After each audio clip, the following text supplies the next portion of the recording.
Vomiting during travelling मतलब जब वो यात्रा करते हैं, जब गाड़ी में कहीं दूर जाना होता है तो वो वोमिट करते हैं, वोमिटिंग उनकी होती है और बहुत परेशान होते हैं वो।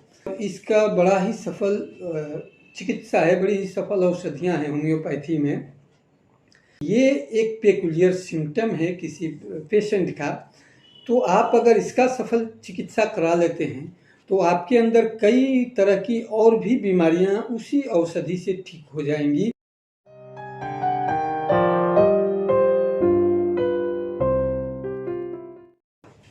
तो चलिए दोस्तों, एक बहुत ही आवश्यक विषय लेकर हम फिर आपके सामने हाजिर हैं और कई लोग परेशान रहते हैं। वोमिटिंग ड्यूरिंग ट्रेवलिंग मतलब जब वो यात्रा करते हैं, जब गाड़ी में कहीं दूर जाना होता है और ख़ास करके छोटी गाड़ियों में जैसे मारुति कार, वैन, आपको बोलेरो, स्कॉर्पियो, ऐसी छोटी गाड़ियों में तो वो वोमिट करते हैं, वोमिटिंग उनकी होती है और बहुत परेशान होते हैं वो। तो ये एक जनरल सवाल है और इसका बड़ा ही सफल चिकित्सा है, बड़ी ही सफल औषधियाँ हैं होम्योपैथी में। इसका आप परमानेंट इलाज भी करा सकते हैं और यात्रा के दरमियान भी बच सकते हैं।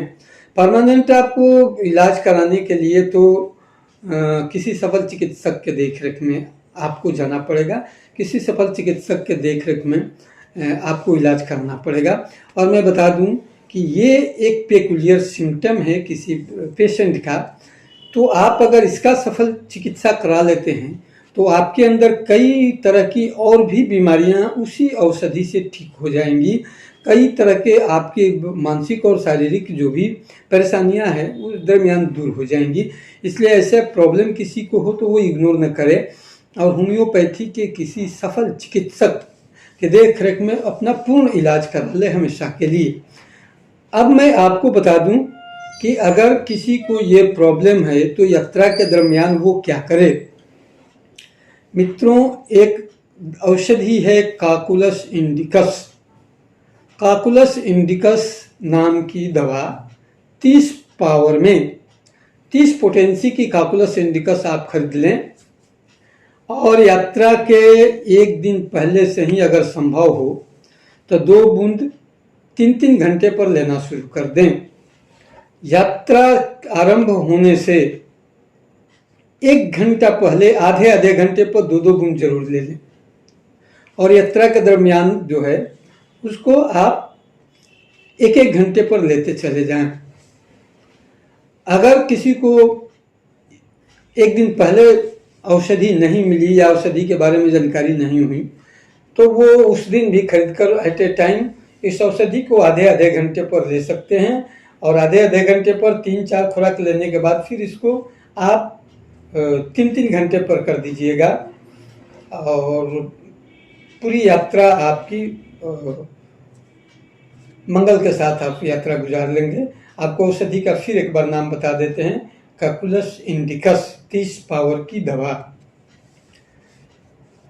आशा है ये वीडियो आपको काफ़ी पसंद आया होगा। ये आम समस्या है, सारे लोगों के प्रॉब्लम है और इस प्रॉब्लम को मैंने दूर करने के लिए सोचा कि इसको सार्वजनिकरण कर दें, ज़्यादा से ज़्यादा लोग इससे लाभ उठाएं। अब चलते हैं, कुछ सवालात मेरे वीडियो पर आए हैं उसमें से, लेकिन कुछ जायज़ सवाल है। जैसे नीरज राज जी का सवाल है। नीरज राज जी पूछे हैं कि लो लाइन प्लेसेंटा डायरेक्ट हुआ है, क्या इसका होम्योपैथ में इलाज है? नीरज जी, बिल्कुल इसका इलाज है और सिर्फ इलाज ही नहीं, कई सफल इलाज करके और एक स्वस्थ आपको डिलीवरी कराई जा चुकी है। लेकिन इसकी कोई एक माकूल दवा नहीं है जिसको बता दिया जाए। ये एक होता है, ये इसको हम लोग धातुगत प्रॉब्लम, हार्मोनिकल प्रॉब्लम कहते हैं। जैसे धातुगत प्रॉब्लम्स अंडर कस्टडी होते हैं तो हार्मोनिकल डिजॉर्डर शुरू होता है, और ये एक हार्मोनिकल डिजॉर्डर डिजीज है।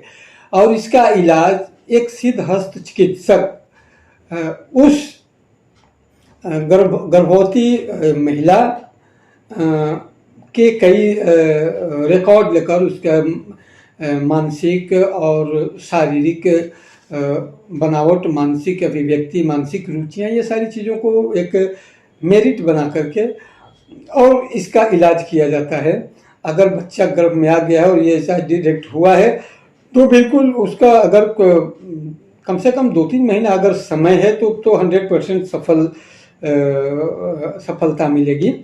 इससे कम रहने पर सफलता के चांसेस कम हो जाते हैं, फिर भी सफलता नहीं मिलेगी ऐसी बात नहीं है। इसलिए आप किसी अगर ऐसा कहीं केस हो तो वो आप एक सफल होम्योपैथिक चिकित्सक के देखरेख में इलाज करा लीजिए निडर होकर, वो बिल्कुल क्यूरेबल है।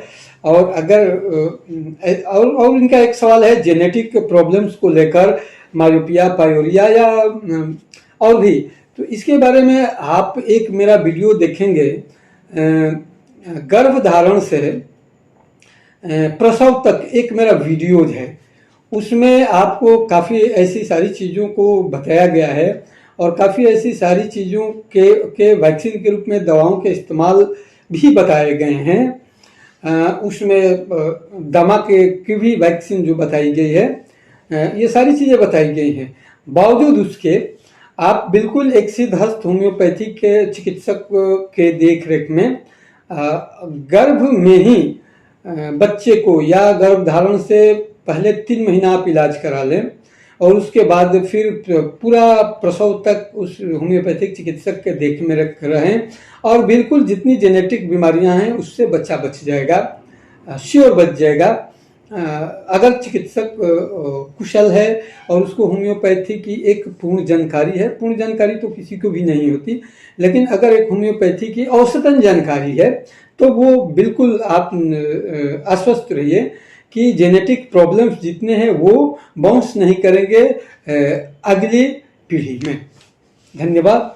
फिर हम आपसे अगले वीडियोज में मिलेंगे अगले विषय को लेकर। आप इस चैनल को सब्सक्राइब करते रहिए, आगे वीडियो देखते रहिए, अपने सवाल भेजते रहिए और आपके सवालों का माकूल जवाब बिल्कुल हम देते रहेंगे। जय हिंद, जय भारत, जय होम्योपैथ।